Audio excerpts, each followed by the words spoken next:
मैं तो लड़ूंगा पार्टी से, वो तो फिक्स है।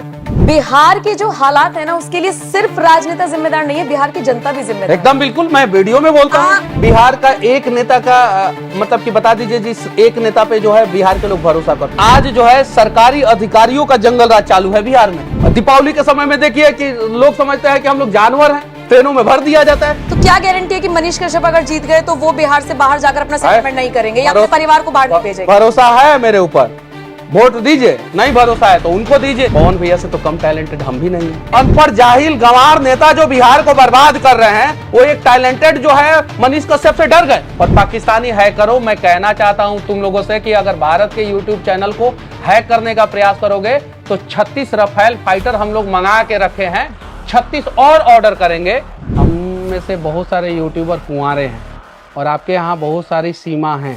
हम लोग बड़े प्यार से लेके आएंगे और दहेज में रावलपिंडी, लाहौर और कराची भी लेके आएंगे। नमस्कार, आप देख रहे हैं एनएमएफ न्यूज और आपके साथ मैं हूं नम्रता। मनीष कश्यप, जब ये नाम लेते हैं तो जितनी भी मैं स्टोरीज चलाती हूं, कमेंट सेक्शन में कमेंट आते हैं, son of Bihar, future CM of Bihar. मुझे लगता है मनीष जी ने इस बात को सीरियसली ले लिया है, क्योंकि आगामी लोकसभा चुनावों में बिगुल फूंकने वाले हैं और इसी पर आज हम चर्चा करेंगे। सवाल मेरे पास बहुत सारे हैं। पहले मुझे ये बताइए, कैसे एकदम से सोच लिया, या फिर पहले से कभी प्लानिंग थी कि मैं चुनाव लड़ूंगा और मैं बिहार बदलूंगा? क्योंकि बिहार का इतिहास मनीष जी ये रहा है, बड़े टैलेंटेड लोग हैं लेकिन रुकते नहीं है बिहार में। एक बार बाहर निकल जाए तो पलटकर अपने राज्य को, अपने शहर को देखते नहीं है। मनीष कश्यप उस प्रथा को बदलने जा रहे हैं।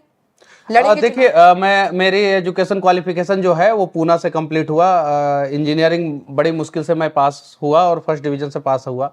उसके बाद से जब मैं बिहार आया तो मैंने सोचा कि शिक्षा का मतलब ये होता है कि आप जो है उन लोगों की मदद करें जो लोग कहीं ना कहीं परेशान हैं। ये मतलब ये नहीं होता है कि आप अपना पेट, आप अपना रोजी रोटी, आप अपने परिवार को जो है भरण पोषण कर लिए। तो फिर उसके बाद से मैं बहुत सारा प्रयास किया, बदलने का प्रयास किया। कुछ लोगों ने मेरी बातों को सुना, कुछ लोगों ने नहीं सुना। इस बीच में तेजस्वी यादव जी के प्रकोप के कारण मैं जेल चला गया। 9 महीना मैं जेल रहा। जेल से निकलने के बाद जब मैं जेल गेट के बाहर आया और मैंने देखा कि लोगों को मेरे से उम्मीद है और लोग चाहते हैं कि कुछ बिहार में अच्छा होना चाहिए, तो बिहार में अगर भला हो, बिहार का अगर विकास हो, तो उसका सिर्फ और सिर्फ एक ही रास्ता है, पॉलिटिक्स। उसके अलावा दूसरा कोई रास्ता नहीं है। बिहार से आईएएस आईपीएस रोज पैदा होते हैं, डॉक्टर इंजीनियर रोज पैदा होते हैं और बिहार छोड़ के चले जाते हैं, क्योंकि राजनेताओं ने बिहार को पूरी तरीके से बर्बाद कर दिया। उसके बाद से मैं घूमते रहा बिहार और देखते रहा। लोगों ने कहा, महिलाओं ने कहा, गरीब लोगों ने कहा, गरीब बच्चों ने कहा कि मनीष जी आप चुनाव लड़िए, हम लोग चंदा देंगे। ऐसे अनेकों वीडियो जो है वायरल हुए कि आप चुनाव लड़िए, हम लोग चंदा देंगे। मैंने बोला कि आप लोग पार्टी से ऊपर उठ के, जाति से ऊपर उठ के जो है निर्णय ले पाएंगे, काबिलियत पे निर्णय ले पाएंगे, विकास पे निर्णय ले पाएंगे कि बिहार का विकास हो? उन लोगों ने कहा हाँ। तो मैंने कहा हाँ कि मैं चुनाव लड़ूंगा। अब सीट चुनना था, चूंकि सीट चाहिए आपको, एक ना एक कोई सीट चाहिए जहां से आप चुनाव लड़ सकते हैं। तो चंपारण आपने देखा होगा इतिहास के पन्नों में कि क्रांतिकारी भूमि रही है। और नरेंद्र मोदी जी जब चंपारण में आए थे रैली में अभी 5-7 दिन पहले, तो उन्होंने साफ साफ कहा था कि ये क्रांतिकारी भूमि है और भारत के स्वतंत्रता में इसका बहुत बड़ा योगदान है। भारत तो स्वतंत्र हो गया और स्वतंत्र देश का स्वतंत्र राज्य बिहार भी है, लेकिन समस्या यह है कि बिहार के लोग गुलाम है। तो मैंने सोचा कि शुरुआत वहीं से करेंगे जहां से गांधी जी ने किया था, और चंपारण सीट मैंने चुना है और मैं चुनाव 100% लड़ूंगा। कहां से लड़ने का आपका इरादा है? मतलब किस पार्टी से लड़ने का इरादा है? या देखिए, मैं तो लड़ूंगा पार्टी से, वो तो फिक्स है, वो फिक्स है। मैं लड़ूंगा पार्टी से, मैं पार्टी से लड़ूंगा, वो फिक्स है। और चुनाव लड़ूंगा पार्टी से, वो समय पे मैं सब कुछ बता दूंगा। कुछ तय हुआ है, कुछ इंटरनल बात हुई है? देखिए, हमारा तो कोई गॉडफादर है नहीं दिल्ली में बैठा हुआ। बिल्कुल, मैंने तो संघर्ष किया है, जमीन पे संघर्ष किया है। हमारे पास तो सूटकेस है नहीं कि सूटकेस में पैसा भरे और दिल्ली लेके निकल गए और जाके सूटकेस समा दिया और हमारा पैर भी वहां पे करना शुरू कर दिया कि नहीं मनीष अच्छा है, मनीष अच्छा है। यहाँ पे तो सूटकेस फैसिलिटी है ना बहुत सारे पार्टियों में। हालांकि पार्टी के पास पैसा जाता है कि नहीं जाता है, लेकिन पार्टी और कैंडिडेट के बीच का जो दलाल होते हैं, जो दलाली करते हैं, उन लोगों के पास पैसा तो पहुंचता है। और वैसे लोगों के पास मनीष कश्यप ने तो पैसा पहुंचाया नहीं है। हमारे पास औकात नहीं है, और अगर हम पैसा पहुंचाएंगे तो हम जनता के लिए काम नहीं करेंगे। ये बताइए, पैसा नहीं है तो चुनाव कैसे लड़ेंगे? एकदम बिल्कुल लड़ेंगे, जनता के आशीर्वाद से लड़ेंगे। ये देखिए, ये परसेप्शन न्यूज चैनलों में गलत मत बनाया कीजिए आप लोग कि पैसा वाला ही चुनाव लड़ेगा। पैसा वाला नहीं, अगर सुनिए, नहीं आप अग्रेसिव हो रहे हैं। मेरा कहने का मतलब ये था, हमने जितना भी बैकग्राउंड देखा है, हाँ। प्रचार प्रसार सब में पैसा लगता है लगता है ना? जब मनीष तो ये कश्यप सच्चाई मेरे जैसा है, आपके जैसा है, आपके जैसा ये है, तो सच्चाई आप कहाँ से आप लड़ेगा? ये सच्चाई सामने लाइए लोगों के आप सामने, पहुंचाइए ना। लोगों के सामने लाइए कि पैसे वाले जब चुनाव जीतेंगे, पैसा खर्चा करके जीतेंगे, 20 करोड़ रुपया खर्चा करके जीतेंगे, तो वो आपके लिए काम नहीं करेंगे।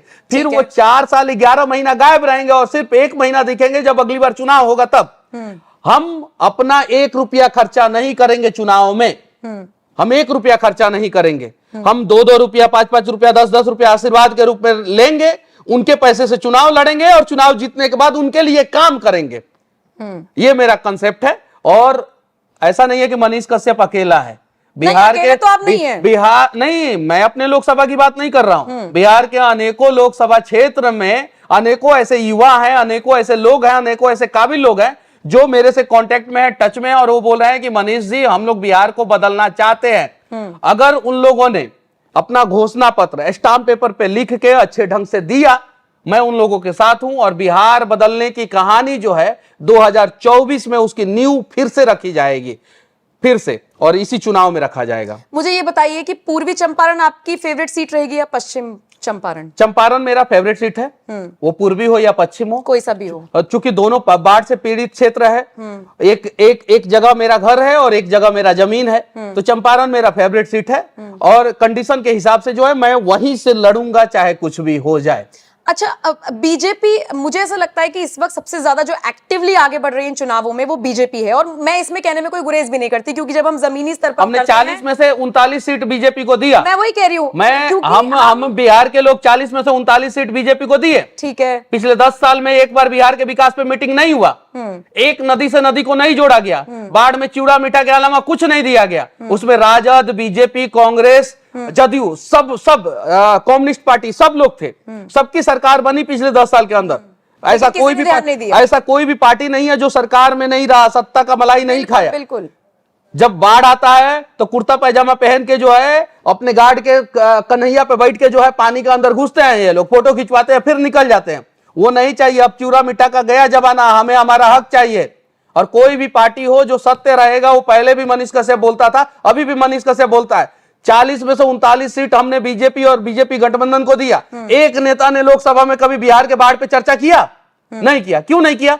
क्योंकि कहीं नहीं तो कहीं बिहार के लोग पार्टी के नाम पे और जाति के नाम पे वोट देते हैं, और पार्टी भी जानता है कि भाई हम अपने आप को मजबूत करेंगे, हम बाढ़ पे काम करेंगे, बिहार के लोग वोट नहीं देंगे। लेकिन अब बिहार के लोग जग चुके हैं। अब बिहार के लोगों को बाढ़ का स्थायी समाधान चाहिए, रोजगार चाहिए, शिक्षा व्यवस्था चाहिए, स्वास्थ्य व्यवस्था चाहिए, अपहरण जो वहां पे उद्योग बन चुका था वो खात्मा चाहिए, अच्छी रोड चाहिए, जो हत्याएं रोज हो रही है वो खत्म होना चाहिए। मैं पूछ रही हूँ कि मेरा सवाल पार्टी से जुड़ा हुआ था कि क्या बीजेपी से आपको उम्मीदें हैं कि आपको टिकट मिलना चाहिए, क्योंकि जो मुझे लग रहा है कि नाम तो तय कर लिया है। मुझे भगवान से उम्मीद है, किसी पार्टी से नहीं है। मुझे भगवान से उम्मीद है, और भगवान जहां भी भेजेंगे मुझे और मेरे लिए जो भी करेंगे वो अच्छा करेंगे। क्योंकि अगर भगवान नहीं होते, धरती पे एक ऐसी ताकत नहीं होती, तो शायद मैं 9 महीना के अंदर जेल से बाहर नहीं निकलता और मेरे ऊपर एनएसए लगा था, मैं इन सारे समस्याओं से बाहर नहीं निकलता। तो मुझे भगवान पे भरोसा है और मुझे भगवान से बेहद प्यार है, भगवान को भी मुझसे प्यार है। मतलब मुझे पता है मनीष कश्यप ने सोच लिया है कि जो आपने बयान दिया था कि अगर मैं सिस्टम में घुस गया तो सारे दलालों को हटा दूंगा। पहला काम उन दलालों के वजह से ना जाने बिहार के कितने लोग मरते हैं। अब जाके देखिए ना, पूर्वी पश्चिमी चंपारण के अस्पताल के कंडीशन देखिए। आप पूर्वी पश्चिमी छोड़ दीजिए, पूरे बिहार के अस्पताल का कंडीशन देखिए, ना जाने कितने गरीब रोज मरते हैं। अभी मेरे पास फोन आया था, एक आदमी जो है अस्पताल में परेशान है, आयुष्मान कार्ड का जो है उसके साथ धोखाधड़ी किया जा रहा है, अभी उसको फोन किया, अस्पताल में फोन किया। तो ये सारी चीजें हैं। हम लोग लड़ेंगे चुनाव, शुरुआत होगी चंपारण से। बिहार के अगर कोई युवा घोषणा पत्र अपना स्टाम्प पेपर पे लिख के देंगे, और अगर आपके अंदर काबिलियत है, आप मिलिए, हम लोग सब साथ देंगे और बदलेंगे बिहार। कुछ भी हो, लड़ेंगे नहीं तो जीतेंगे कैसे? आज हम लोगों को लड़ना जरूरी है। रिजल्ट क्या होगा उसका परवाह किए बिना हम लोग लड़ेंगे एकदम। और आप लोग तैयार हो जाइए बिहार बदलने के लिए। शुरुआत यहीं से होगा। अगर दिल्ली के सदन में बिहार की बातें जो है दमदार तरीके से नहीं गूंजेगी, तो मैं दावे के साथ कहता हूं कि बिहार जो है अभी 40 साल पीछे है, 5 साल बाद जो है 45 साल पीछे हो जाएगा। लेकिन मैं आपको एक बात बताऊं मनीष जी, मैं तो यहाँ दिल्ली में रहती हूँ, लेकिन मैंने एक चीज नोटिस की है, इतने साल से मैं भी मीडिया में हूँ। बिहार के जो हालात है ना, उसके लिए सिर्फ राजनेता जिम्मेदार नहीं है, बिहार की जनता भी जिम्मेदार है। एकदम बिल्कुल, मैं वीडियो में बोलता हूँ। कब किसकी सरकार पलट रही है, गठबंधन किसके साथ हो रहा है, नीतीश फिर सीएम बन रहे अरे हैं, इतना- और मुद्दे खत्म हो गए हैं बस। देखिए, राजनीति में ये लोग इतना गिरे हुए हैं कि आप देखिए, बिहार का एक नेता का मतलब कि बता दीजिए, जिस एक नेता पे जो है बिहार के लोग भरोसा करते हो, सिंगल नेता पे जो बिहार के लोग कह सके कि हाँ ये बिहार का भाग्य विधाता हो सकता है, बिहार को बदल के रख सकता है, एक नेता को बताइए। जो बड़ी पार्टियां हैं, वो चाहे कांग्रेस हो, बीजेपी हो या जो भी हो, ये यहाँ पे दिल्ली में बैठे रहते हैं, इनको पता है कि हमको बिहार जीतना है, तो ये लोग क्या करते हैं कि जातीय समीकरण सेट करके जो है टिकट देते हैं। ये कहीं नहीं तो कहीं गलत है। जातीय समीकरण सेट करके जब तक बिहार में टिकट मिलते रहेगा और जाति के नाम पे बिहार के लोग वोट करते रहेंगे, तब तक बिहार के लोग अपनी बर्बादी की कहानी खुद लिखते रहेंगे। मुझे ये बताइए, लालू शासन जब था, जंगल राज जब हम कहा करते थे, मैंने तो वो महसूस नहीं किया क्योंकि मैं बिहार में नहीं रही, लेकिन जो वीडियोस, जो तस्वीरें, जो खबरें मैंने पढ़ी, क्या एकदम रौला था। साले से लेकर इस रिश्तेदार तक लालू प्रसाद का पूरा परिवार एकदम दबदबा था। क्योंकि आप बिहार में रहे हैं, आपने वो चीज देखी है, मुझे वो दर्शकों को समझानी है। एज अ बिहारी, आप एक बिहार का आदमी होकर मुझे समझाइए, क्या था वो जंगल राज जिसके लिए आज मेरे ऑफिस में कई लोग हैं, सीधा कहते हैं कोई आ जाए, लालू और लालू का परिवार नहीं आना चाहिए। ये बात कहते हैं ना, बिल्कुल ये बात कहते हैं। मुझे वो चीज चलिए, समझनी है, क्या वो था? जंगल राज खत्म हुआ, ये बात सत्य है कि जंगल राज खत्म हो गया, और आज जो है सरकारी अधिकारियों का जंगल राज चालू है बिहार में। बस वो जंगल राज जो गुंडों का जंगल राज था, जो अपहरण करने वाले लोगों का जंगल राज था, बाहुबलियों का जंगल राज था, माफियों का जंगल राज था, वो खत्म हो गया। आज आईएएस का जंगल राज हो गया, आईपीएस का जंगल राज हो गया, सरकारी अधिकारियों का जंगल राज हो गया, यूनिवर्सिटी में जो है वीसी है उनका जंगल राज हो गया, शिक्षा विभाग में जो बड़े अधिकारी है उनका जंगल राज हो गया, स्वास्थ्य विभाग में जो बड़े अधिकारी है उनका जंगल राज। जंगल राज तो हर राज्य में है। नहीं, बिहार में कुछ ज्यादा है।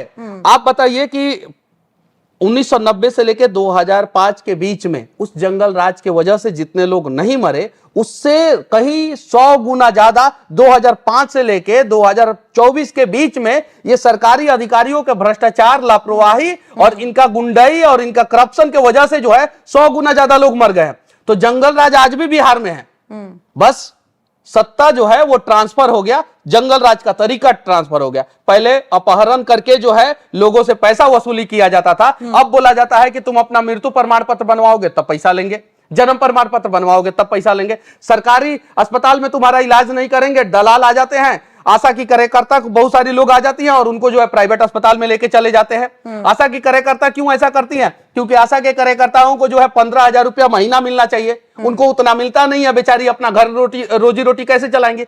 स्कूल में चले जाइए, जो खाना बनाने वाली होती है उनको 1600 रुपया मिलता है। जब 1600 रुपया मिलेगा महीना में, यानी पर डे 50 रुपया के आसपास मिलेगा, तो वो क्या करेगी? राशन को तो चोरी करेंगे। तो जंगल राज अभी भी बिहार में है। जो कहता है कि बिहार में अभी जंगल राज नहीं है, वो बिहार के लोगों को मूर्ख बना रहा है। आज ट्रेनों में भर भर के जाते हैं हम लोगों को जंगली बना दिया जाता है ट्रेन में। दीपावली के समय में देखिए कि लोग समझते हैं कि हम लोग जानवर हैं, ट्रेनों में भर दिया जाता है। होली के समय में सब बताती हूँ मैं मनीष जी, जो मैंने फील की है, आप किसी को भी कह लीजिए तो यूपी से है, ये तो दिल्ली से है, लेकिन बिहार के लोगों के लिए जब बोला जाता है ना, ये तो बिहार से है, डेरोगेटरी रिमार्क एकदम, वो इमेज कब चेंज होगी बिहार? वो इमेज जब हम जैसे लोग जो है बिहार के लिए लड़ेंगे तब चेंज होगी। यहाँ पे तो नेता जाते हैं, और जो हमारे बिहार के जो बड़े नेता हैं, उन जो लोकसभा में जाते हैं, उनमें से ज्यादातर, मैं सबका नहीं कह रहा हूं, लेकिन ज्यादातर अपना हॉस्पिटल चला रहे हैं, हाँ। अपना स्कूल चला रहे हैं, अपना वेयर हाउस चला रहे हैं, सेटल है, अपना वेयर हाउस चला रहे हैं। रोड का ठेकेदारी उनका बेटा जो है उनका रिश्तेदार कर रहा है, बड़ा बड़ा भवन निर्माण में उनके रिश्तेदार घुसे हुए हैं। वो लोग जो है सिर्फ और सिर्फ अपना रोजी रोटी के लिए कर रहे हैं। और सबसे कमाल की बात यह है कि बिहार के सारे नेताओं के बच्चे बिहार से बाहर पढ़ते हैं। अगर उनके बच्चे बिहार में पढ़े, उनकी बीवी का जो है इलाज जो है बिहार में, उनके बच्चों का इलाज बिहार में हो, तब बिहार के लोग आप लोग वोट दीजिए। अगर उनके बच्चे बिहार से बाहर पढ़ रहे हैं, तो जो अपने बच्चों को बिहार में पढ़ाने लायक एक स्कूल नहीं बना पाए नेता, वो आपके बच्चों के लिए स्कूल कैसे बनाएंगे? जो अपनी बीवी और बच्ची का इलाज के लिए एक अस्पताल नहीं बना पाए, वो आपके लिए कैसे बनाएंगे? तो क्या गारंटी है कि मनीष कश्यप अगर जीत गए तो वो बिहार से बाहर जाकर अपना सेटलमेंट नहीं करेंगे या अपने परिवार को बाहर नहीं भेजेंगे? भरोसा है मेरे ऊपर, वोट दीजिए। नहीं भरोसा है तो उनको दीजिए। कमेंट करके बताइएगा भरोसा है कि नहीं। नहीं, हमारे माथे पे तो लिखा हुआ नहीं है, नहीं ना लिखा हुआ है, क्या पता हमसे भी गलती हो जाए। आपको जिस पे भरोसा है उसको वोट दीजिए, लेकिन वोट देने से पहले आप अपनी बीवी के आंखों में आंखें डाल के जाइए वोट देने, और कहिए कि मेरी पत्नी, मैं पति का धर्म निभाऊंगा और तुम्हें सारे संकटों से बाहर निकालूंगा। अपने बच्चे के आंखों में आंखें डाल के जाइए वोट देने और कहिए कि बाबू, मैंने इस धरती पे तुम्हें पैदा किया है, तो इस बार वोट देने जा रहा हूं तुम्हारा भविष्य बनाने के लिए। और तब जाके आपका दिल का आवाज जिसको वोट देने के लिए कहे दे दीजिएगा। उसमें अगर मनीष कश्यप का नाम आए तो दीजिएगा, नहीं है तो जिसका भी नाम है उसको वोट दीजिएगा। एक सवाल मेरा और है, अभी तो आप कह रहे हैं कि चलिए देखे जाएगा, जिस भी पार्टी से आप लड़ेंगे, नहीं लड़ेंगे, जनता के जैसे भी आपने कहा। मान लीजिए अगर बीजेपी आपको चंपारण से न उतारकर किसी और सीट से उतार दे, बदलाव भी तो आपको करना है ना। बिहार में तो आप किसी भी सीट से उतरकर कर सकते हैं। चुनाव लड़ने के लिए तैयार है कहीं से। पवन सिंह की तरह टिकट वापस तो नहीं हो जाएगा? आप बताइए। ठीक है, पवन भैया का हम बहुत सम्मान करते हैं, वो भी मेरा बहुत सम्मान करते हैं। ठीक है, हम दोनों ये आसनसोल से उनको टिकट मिला, आसनसोल से उनको हटा दिया गया। पवन भैया से तो कम टैलेंटेड हम भी नहीं है। अगर डेवलपमेंट के मामले में देखा जाए, हम उनसे ज्यादा नहीं बता रहे हम अपने आप को। हम लेकिन हम तो अगर बिहार के मुद्दों पे बात किया जाए, लॉजिकली जेन्युइन अगर बात किया जाए, तो हम भी तो बात करते हैं। तो हम काहे नहीं नाम हो सकते हैं? काहे नहीं? काहे कि हमारे पास पैसा नहीं है, हम गरीब परिवार से पैदा हुए हैं, या हम मल्टी टैलेंटेड है, इसलिए जो है वो नेता जो है हमसे डरते हैं। जो बिहार को बर्बाद कर रहे हैं, अनपढ़ जाहिल गंवार नेता जो बिहार को बर्बाद कर रहे हैं, वो एक टैलेंटेड जो है मनीष कश्यप से डर गए। ये मेरा एरोगेंसी नहीं है, मेरा घमंड नहीं है, मेरा एटीट्यूड नहीं है, बिहार के प्रति मेरा समर्पण है, इसलिए मैं बोल रहा हूं। नहीं, या उन लोगों से मैं कम पढ़ा लिखा हूं? नहीं, मैं वही कह रही हूं, लालू जी का बयान तो मुझे याद है कि अगर पढ़ाई करा देंगे तो वोट देना सीख जाएंगे, समझना सीख जाएंगे। नहीं, मोदी जी आके चंपारण में बोले परिवारवाद खत्म करो, परिवारवाद खत्म करो।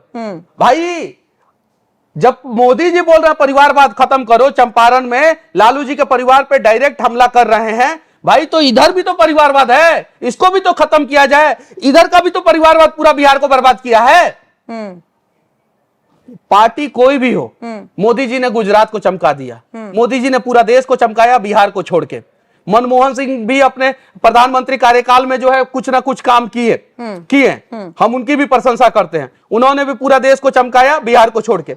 बिहार के लिए पूरे देश में सिर्फ और सिर्फ एक ही प्रधानमंत्री काम किया जिसको पूरे बिहार के लोग याद करते हैं, और 2004 का चुनाव जब आया तो उस प्रधानमंत्री को हरवा दिए, अटल बिहारी वाजपेयी। उनके अलावा जो है बिहार के लिए कोई काम नहीं किया। और उसके बाद से अगर किसी नेता ने काम किया तो नितिन गडकरी।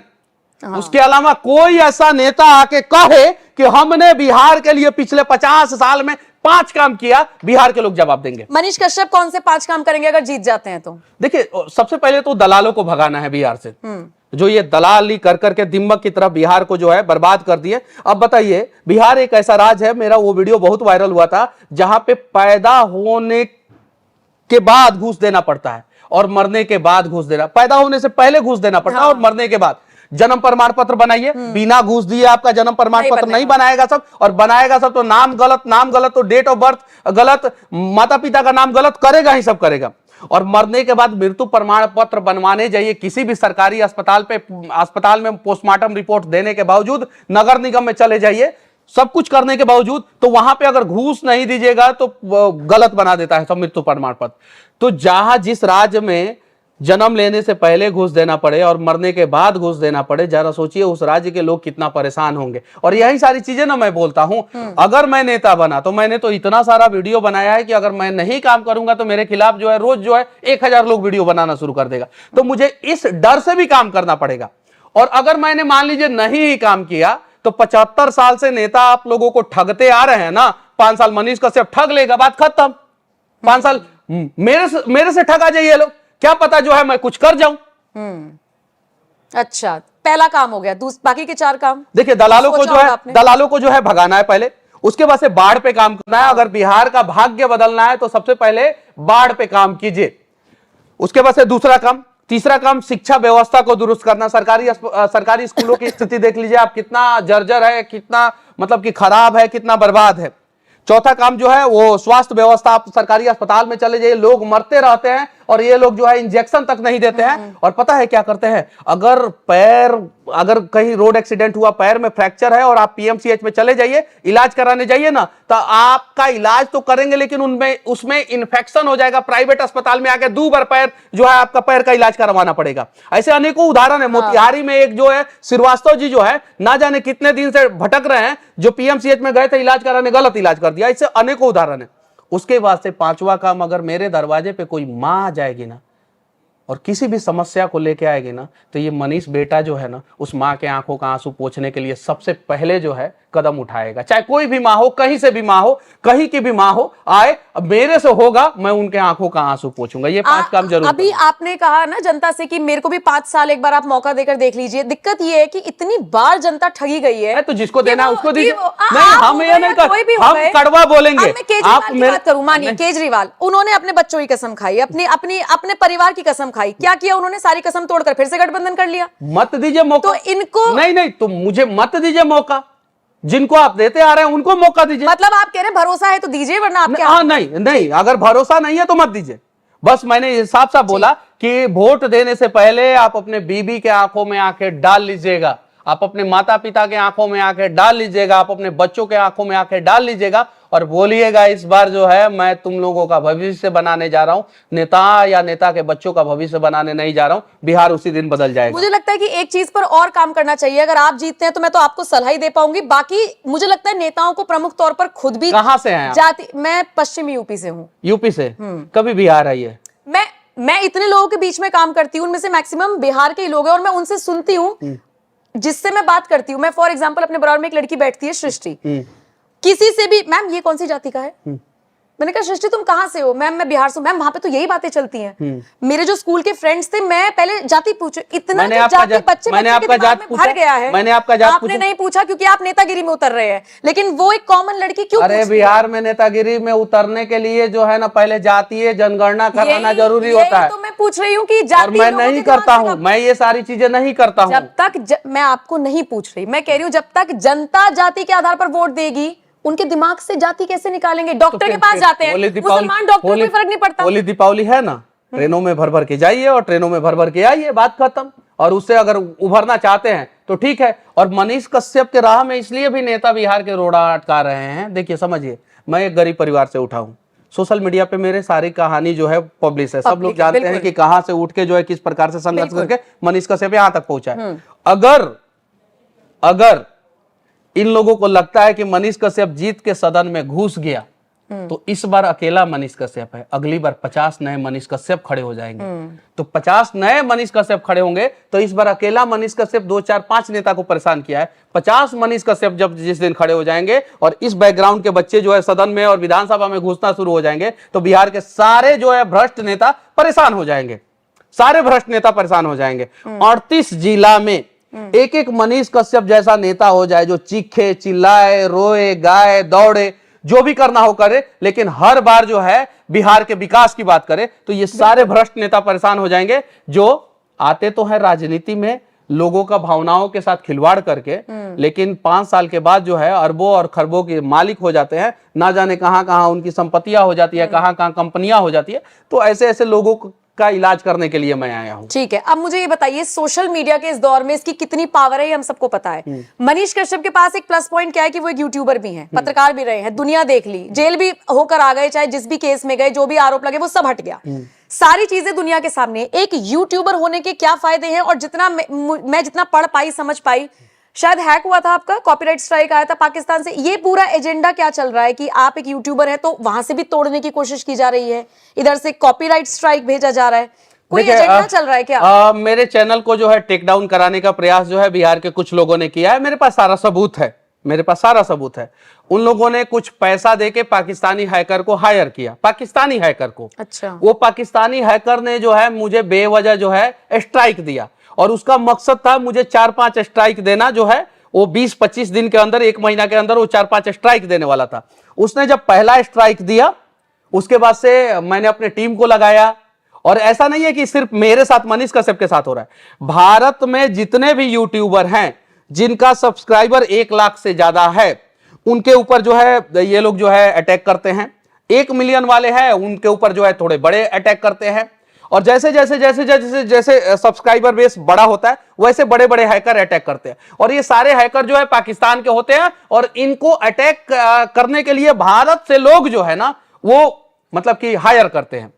बिहार से किसी ने मेरे चैनल को जो है उड़वाने के लिए हायर किया था पाकिस्तानी हैकर को। वो रावलपिंडी का हैकर है पाकिस्तान का, 18 साल का बच्चा है वो, 18 साल का, और उसने जो है स्ट्राइक दिया टेक डाउन करने के लिए। उसके बाद से स्ट्राइक किस चीज पर आया? क्योंकि स्ट्राइक वीडियो पे मेरे वीडियो पे आया। उसमें बैकग्राउंड में कोई म्यूजिक था? कुछ नहीं था, आपका वीडियो था? हाँ मेरा वीडियो था। स्ट्राइक आया, फिर मैंने अपने आदमी को लगाया कि भाई मेरे कंटेंट पे स्ट्राइक, मैंने वो जो डिफॉर्मेशन जो भी क्या होता है काउंटर कर सकते हैं, काउंटर करने के लिए मैंने अपने मैनेजर को बोल दिया। उसके बाद से उधर से मैनेजर ने पता किया कि कैसे कैसे करना है, तो फिर उसने मतलब कि वो नहीं किया, फिर स्ट्राइक रह गया मेरे चैनल पे। अब क्या होता है वो उस मैनेजर को ही पता। उसके बाद से क्या हुआ कि मैंने बोला कि इस काम पे लग जाओ, कि इसका पता लगाओ कि किसने स्ट्राइक दिया है, क्योंकि बड़ा चैनल स्ट्राइक नहीं दिया था। मैंने पता लगाया तो उसका नाम आया ईमेल आईडी पे। उस ईमेल आईडी से मैंने यूट्यूब चैनल सर्च किया तो मेरा दिमाग हैक हो गया कि अरे यार इसका चैनल दिखा रहा है इंडिया, लोकेशन दिखा रहा है चैनल का इंडिया, और ये बैठा है पाकिस्तान में। अब इसकी जानकारी कैसे इकट्ठा करें? तो उसके कम्युनिटी में गया मैं, उसके चैनल पे एक वीडियो नहीं, सिंगल वीडियो नहीं उसके चैनल पे, और सब्सक्राइबर जो है उसके चैनल पे 2-2.5 लाख सब्सक्राइबर थे। मैं उसके बाद से उसके कम्युनिटी में गया, कम्युनिटी में देखा तो बिहार के सिंगरों का गाना सिर्फ है कम्युनिटी में, भोजपुरी, मगही, मैथिली गाना, सिर्फ यही गाना है, अपना कंटेंट नहीं था उसका अपना कंटेंट है। बिहार के सिंगरों का गाना उसके कम्युनिटी में, जो पाकिस्तान का जो हैकर है उसके कम्युनिटी में। उसके बाद से मैंने सिंगर का गाना निकाला, उसमें नंबर, मोबाइल नंबर फ्लैश करते हैं, नए नए सिंगर फ्लैश करते हैं। उस पर मैंने फोन किया, मैंने बोला कि तुम लोगों ने हैक कराया मेरा चैनल।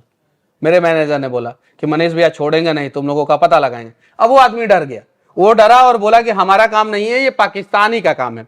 तो उस मैनेजर ने बोला कि भाई पता बता दो, उस पाकिस्तानी का नंबर दे दो। तो उसने नंबर दिया, 92 से नंबर था पूरा, वो जो व्हाट्सएप पे कॉल किया मेरा मैनेजर। अब वो बोल रहा है कि पैसा दीजिए। अच्छा, उसके बाद से बोल रहा है कि पैसा दीजिए, हमसे कॉन्ट्रैक्ट कीजिए, हमें चैनल मैनेज करने के लिए दीजिए, और नहीं तो फिर हम आपका चैनल टेक डाउन करेंगे। फिर उसके बाद से हमने बात किया, सब कुछ किया। उसके बाद से वो बोला कि मनीष कश्यप को बोलिए कि वो पाकिस्तान के खिलाफ वीडियो बनाना बंद करे, वो बॉर्डर पे आके वीडियो बनाते हैं, बाकायदा मेरे पास उसका वीडियो है, सब कुछ है, ऑडियो वीडियो सब कुछ है। फिर मेरे मैनेजर ने बोला, मेरे मैनेजर ने उससे बात कराया, मैंने उसको प्यार से समझाया कि भाई पाकिस्तान के बॉर्डर पे तो आके वीडियो बनाऊंगा ही, अगर तुम नहीं सुधरे तो हमारे पास राफेल फाइटर भी है, हम बम भी गिरा देंगे वहां पे, हम वीडियो में बोले हैं उसको। वो गया घर पे और शाम को जो है वो स्ट्राइक वापस लिया। उसके बाद से मैं उससे पूछते रह गया, उसने बताया कि भाई हम तो पाकिस्तान गए हैं, हमें आपसे क्या मतलब है भाई, आप अच्छे आदमी हो, 9 महीना आप जेल में रहे थे, आप चुनाव लड़ना चाहते हो, आप ये करना चाहते हो। मेरा इतना जानकारी उसने बताया, मैंने सोचा कि ये पाकिस्तान में रहने वाला बंदा जो है मेरा जानकारी कैसे। सही बात। उसको पाकिस्तान के खिलाफ मैंने जितना वीडियो बनाया था ना, उस हैकर को मेरा वीडियो लिंक के थ्रू भेजा गया कि तुम देखो, यानी मेरे खिलाफ जो है उसके प्रति नफरत भरा गया कि हाँ तुम नफरत करो। और उसने पूरा प्रयास किया मेरा चैनल टेक डाउन करने के लिए। मैंने पता लगाया और 3 वीडियो मैंने उस हैकर का बनाया, 3 वीडियो। और जिन लोगों ने जो है ये साजिश करने का प्रयास किया, या जो लड़का जो है मुझे नंबर दिया उस पाकिस्तानी का, उस लड़के का भी वीडियो बनाया। बिहार में बैठे हैं लोग, ऐसे लोग जो मेरे चैनल को टेक डाउन कराना चाहते हैं। मेरे फेसबुक के किसी भी वीडियो को, जैसे फेसबुक पे वीडियो आता है, उस वीडियो के लिंक को उठा के टेलीग्राम ग्रुप में डाल देते हैं रिपोर्ट करने के लिए। ये सारी जानकारी है। लेकिन मैं अभी कुछ बड़ा लड़ाई में लड़ रहा हूं, बड़ा लड़ाई लड़ रहा हूं, उस पर मैं व्यस्त हूं। जिस दिन मैं इन सब से निकलूंगा, इन जैसे चमन, मैं कुछ नहीं बोलना चाहता हूं, इन लोगों से मैं निपट लूंगा, एकदम 100% निपट लूंगा। और देश के बड़े यूट्यूबरों से भी कहना चाहता हूं कि आप लोग अपना अपना चैनल सुरक्षित रखें, आप भी सुरक्षित रखें। 18 मिलियन सब्सक्राइबर है आपके एक चैनल पे, और अनेकों चैनल है जो 5-5, 7-7 मिलियन है, और पीछे जो है मिलियन वाला है, ये सारा जो है ये लगा हुआ है, इतना सारा चैनल है ना। तो आपके भी चैनल पे ध्यान होगा उन हैकरों का। और जब आपके चैनल को देखेंगे ना कि अरे 18 मिलियन, तो आपसे जो है कम से कम जो है 10 करोड़ रुपया डिमांड करेंगे। 1 लाख वाले का सब्सक्राइबर बेस वाले से जो है 1 लाख रुपया डिमांड करते हैं, 50,000 से 1 लाख रुपया डिमांड। 1 मिलियन वाले से जो है वो 10 लाख रुपया डिमांड करते हैं, 10 मिलियन वाले से जो है 1 करोड़ रुपया डिमांड करते हैं। वो सेट है। सेट है। तो फिर तो YouTube को भी अपनी पॉलिसी थोड़ा स्ट्रॉन्ग करनी पड़ेगी ना। नहीं, पॉलिसी YouTube को जो है स्ट्रांग तो करनी ही पड़ेगी, लेकिन YouTube भी इस चीज को डिसाइड कर, जैसे अयोध्या में हम लोग रिपोर्टिंग कर रहे थे, बैकग्राउंड में जो है गाना बज रहा है किसी भी सिंगर का, भाई तो उसका मतलब ये हुआ कि हम रिपोर्टिंग करना छोड़ दे। हम तो अयोध्या में पूरा साउंड सिस्टम को बंद नहीं करा सकते थे। इस वजह से मुझे बड़े बड़े चैनलों के रिपोर्टर मिले, मुझे बड़े चैनलों के, नेशनल न्यूज के सबसे बड़े से लेके और टॉप 10 जो चैनल है उन सब के रिपोर्टर मिले और बोले कि मनीष जी हम लोग तो परेशान हैं अयोध्या में कि राम राज आया है, लेकिन ये जो पॉलिसी है यूट्यूब की, जो बैकग्राउंड में गाने बज रहे हैं उससे हम लोग परेशान है। जैसे यूट्यूब पे वीडियो डाल रहे हैं वो लोग परेशान कर। मुझे एक बड़े चैनल के जो है जो हेड है, जो देखते हैं सोशल मीडिया उसका सब देखते हैं, बोल रहे थे कि इतना परेशान करता है सब, 10-10 हजार 15-15 20-20 हजार सब्सक्राइबर वाले यूट्यूबर जो बाहर बैठे हुए हैं, इंडिया में नहीं बैठे हुए, लोकेशन इंडिया दिखा रहा है, बाहर बैठे हुए हैं, वो लोग इतना परेशान करते हैं। बड़े बड़े चैनलों से 1-1 करोड़ रुपया डिमांड करते हैं, 1-1 करोड़ रुपया, चैनल बड़ा चैनल, नेशनल चैनल, वो लोग परेशान है। तो YouTube को ये पॉलिसी में चेंज करना चाहिए कि अगर बैकग्राउंड में कोई न्यूज कंटेंट बना रहा है और बैकग्राउंड में कोई गाना बज रहा है तो उस पर स्ट्राइक तो किसी भी हाल में ना आए। हाँ, रेवेन्यू क्लेम कर सकते हैं और रेवेन्यू क्लेम का भी तरीका आप फिक्स कीजिए कि 10% से 25%, मैक्सिमम 25% और मिनिमम 10%, 25% से ज्यादा नहीं। कुछ लोग तो 100% क्लेम कर लेते हैं। फिर हम न्यूज चैनल वाले करेंगे क्या? करेंगे क्या? तब तो फिर हम सारे न्यूज चैनल वाले एक दिन बैठ जाएंगे और जितने म्यूजिक चैनल वाले हैं उनके खिलाफ वीडियो बनाना शुरू कर देंगे। आप सीएमएस का ऑफ कैमरा सीएमएस का जिक्र कर रहे थे आप। वो क्या है? यूट्यूब ने पहले क्या किया कि बहुत सारे लोगों को सीएमएस दे दिया, पहले बहुत पहले, अब सीएमएस नहीं देता है। सीएमएस के थ्रू जो है उन लोगों को इतना ज्यादा, जैसे विट्टो पावर है ना चीन के पास, अमेरिका के पास, रसिया के पास, ये सीएमएस वाले जो है इतना फर्जीवाड़ा करते हैं, इतना फर्जीवाड़ा। आपका चैनल ले लेंगे, बोलेंगे कि 20% हम आपसे लेंगे और आपका चैनल को हैंडल करेंगे, आपके कंटेंट को अलग अलग जगह दिखाएंगे, लेकिन यूट्यूब और फेसबुक का ही पैसा देंगे, वो भी देंगे 3 महीना बाद, 4 महीना बाद। और भी बहुत समय तो ऐसा होता है कि आपका एक्सेस लेके रखे रहते हैं, आपके चैनल को ही खत्म कर देंगे और बोलेंगे कि किसी हैकर ने हैक कर लिया। अब आपका चैनल का खत्म कर दिए, पूरा कंटेंट डिलीट कर दिए, चैनल का नाम बदल दिए, चैनल का यूआरएल बदल दिए। अब आप सर्च मारिएगा, आपका चैनल आएगा नहीं, वो बोलेंगे कि हमने कुछ किया नहीं है, तुमने डिलीट किया है, तुमने डिलीट करवाया है। ये सीएमएस वाले भारत में बहुत बड़ा फर्जीवाड़ा करते हैं, बहुत बड़ा फर्जीवाड़ा करते हैं। इन सब चीजों पर भी कार्रवाई होना चाहिए। यूट्यूब को जो है कुछ कॉमन रूल बनाना चाहिए और स्ट्रिक्ट बनाना चाहिए, सबके लिए बनाना चाहिए। कॉपीराइट कौन दे सकता है, कौन नहीं दे सकता है, ये भी बनाना चाहिए। नहीं तो ये जो बड़े बड़े मठाधीश जो लोग हैं, सीएमएस वाले जो लोग हैं, ये बेवजह जो है चैनलों को परेशान करते हैं। और न्यूज सेगमेंट वाला अगर चैनल कोई चला रहा है तो कम से कम न्यूज सेगमेंट वाले को तो आप लोग बकस दीजिए। अगर स्ट्राइक आ रहा है न्यूज सेगमेंट में, अगर स्ट्राइक आ रहा है तो उसका ये लिमिट मत रखिए कि 90 दिन के अंदर 3 ही वीडियो पे स्ट्राइक आएगा। कहां से वीडियो लेके आएंगे भाई? रोड एक्सीडेंट किसी का हुआ और किसी ने वीडियो बना लिया, उसको हम चलाए कि नहीं चलाए? कहीं दंगा हुआ, किसी ने एक ही मोबाइल से वीडियो बनाया और उसको सारे चैनलों को चलाना है, चलाए कि नहीं चलाए? तब तो हम लोगों को छोड़ देना पड़ेगा। कहीं भारत में बहुत अच्छा काम हुआ और किसी एक ही मोबाइल वाले ने रिकॉर्ड किया, उसको हम लोग चलाएंगे और जिसने रिकॉर्ड किया बाद में उसका मूड हुआ कि नहीं, सबको कॉपीराइट अपने मूड के हिसाब से स्ट्राइक दो, तब क्या करेंगे? तो इसके लिए एक नियम होना चाहिए। अगर हम चला रहे हैं उन सब चीजों को, अगर हम पूरा वीडियो उसी का चला रहे हैं, पूरा A to Z शुरू से लेके आखिरी तक चला रहे हैं, सिर्फ वही वीडियो चला रहे हैं, तो 50% वो रेवेन्यू शेयर कर ले, 50%।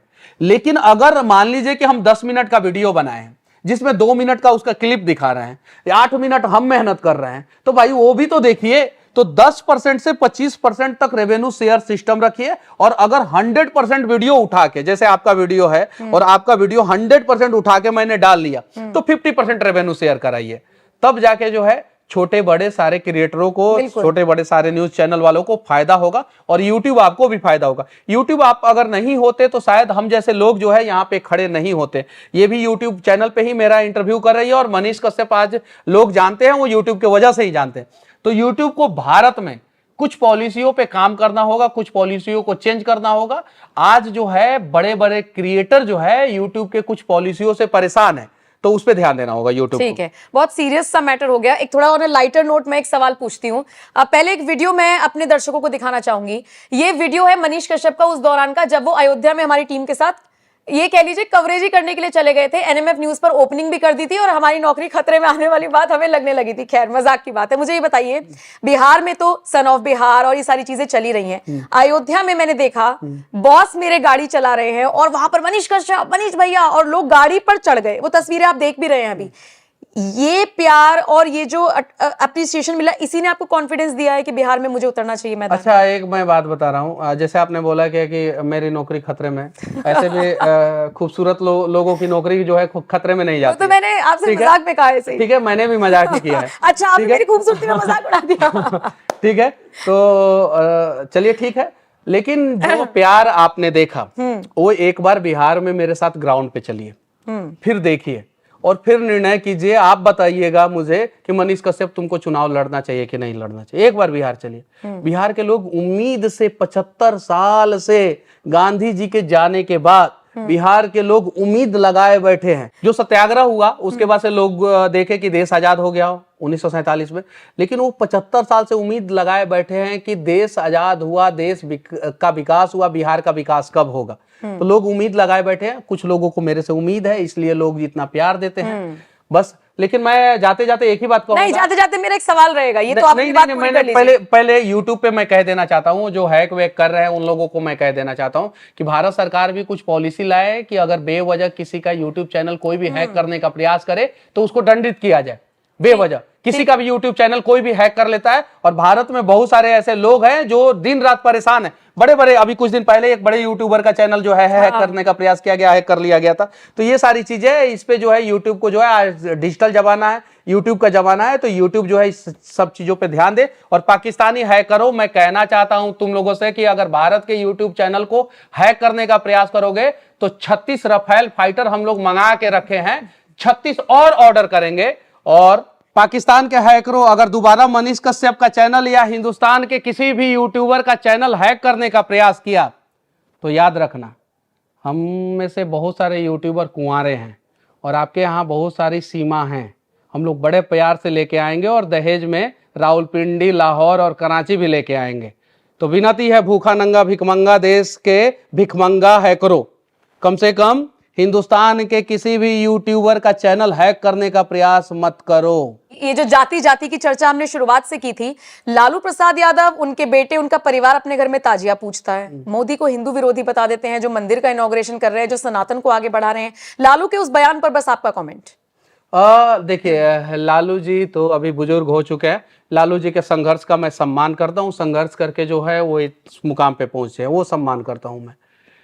लेकिन लालू जी एक चीज भूल गए हैं कि वो हिंदू कुल में पैदा हुए हैं, वो ये भूल गए हैं। समय शायद से वो उम्र हो गया है, 75 साल से ज्यादा हो गए हैं, तो बहुत सारी चीजें हैं, वो चीजें, वो हिंदू कुल में पैदा हुए हैं, यदुवंशी हैं, श्री कृष्ण वंशी हैं, वो भूल गए हैं। श्री कृष्ण ने गीता का पाठ पढ़ाया था, राक्षस और भगवान में उन्होंने फर्क बताया था, देव और दानव में उन्होंने फर्क बताया था, इंसान और जो हमारे यहाँ के अभी जो लोग हैं जो देश विरोधी काम करते हैं, आतंकवादी, इन लोगों में उन्होंने फर्क बताया था, उस समय ही गीता में ही फर्क बताया था। ये चीजें लालू जी भूल गए। तो लालू जी, मैं कहना चाहता हूं सम्मान के साथ कि आप एक बार गीता जरूर पढ़ें। गीता पढ़ने के बाद आप खुद निर्णय करेंगे कि कौन गलत कौन सही है। मैं आपके संघर्ष का सम्मान करता हूं, लेकिन अब मैं आपको, अगर आप मौका देंगे लालू जी, तो मैं आपको जो है एक गीता जो है उपहार स्वरूप जरूर दूंगा। पढ़ने के बाद आप बताइएगा कि क्या होना चाहिए, क्या नहीं होना चाहिए। ठीक है, तो बिहार में क्या बदलाव आएगा, मनीष कश्यप को जनता मौका देगी या नहीं, देखना दिलचस्प रहेगा। बहुत बहुत शुक्रिया मेरे साथ जुड़ने के लिए। और जितने भी दर्शकों ने मुझे देखा, ये इंटरव्यू, मनीष कश्यप की बातें आपको कैसी लगी, कमेंट सेक्शन में जरूर बताइएगा। नमस्कार, जय हिंद।